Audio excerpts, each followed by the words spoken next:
نام ہے ابو نجیع الارباز بن ساریہ رضی اللہ تعالی۔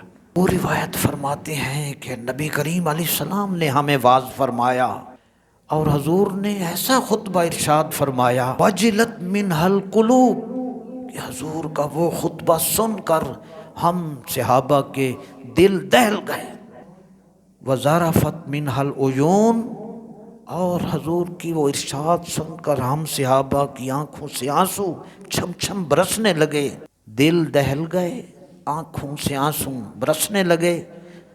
ہم نے عرض کی یا رسول اللہ، لگتا یہ ہے کہ یہ آپ کا الوداعی خطبہ ہے، ہمیں نصیحت فرمائیں۔ جیسے باپ جا رہا ہو دنیا سے، وہ اپنے بیٹوں کو نصیحت کرتا ہے، یہ کرنا، یہ کرنا، یہ کرنا۔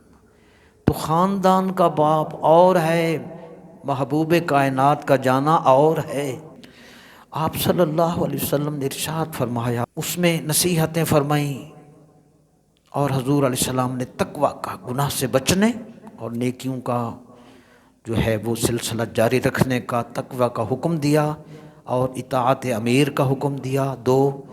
اور تیسرا جملہ حضور نے فرمایا، تم میں سے جو شخص میرے بعد زندہ رہے گا فَسَيَرَىٰ اخْتِلَافًا كَثِيرًا، تو وہ جلد بہت زیادہ اختلافات، افراتفری دیکھے گا۔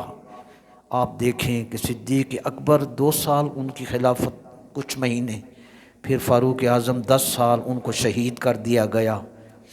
حضرت عثمان غنی کو شہید کیا گیا، حضرت علی رضی اللہ عنہ کو شہید کیا گیا، حضرت امام حسن کو شہید کیا گیا، امام حسین رضی اللہ عنہ کو شہید کیا گیا۔ جب ایک وقت کے حکمران کے ساتھ یہ سلوک ہو رہا ہو تو آپ سمجھتے ہیں کہ مسلم ریاست کا اس وقت کیا حال ہوگا۔ آپ تو صرف شام کو اور ایک ملک کو دیکھتے ہیں نا جی، تختہ الٹ گیا تو خبریں کیا ہوگا۔ جب اتنے 3 خلفائے راشدین کی شہادت ہو چکی، امام حسن کی شہادت، امام حسین کی شہادت، کربلا کا معرکہ جو آج تک نہیں بھول رہا ہم کو، حضور نے پہلے بتا دیا تھا، تم میں سے جو میرے بعد زندہ رہے گا فَسَيَرَىٰ اخْتِلَافًا كَثِيرًا، وہ بہت بڑے اختلافات دیکھے گا، بڑے حالات خراب دیکھے گا۔ پیش گوئی کر دی، پوری پکچر سامنے رکھ دی۔ اب حضور کا حکم سن لیں۔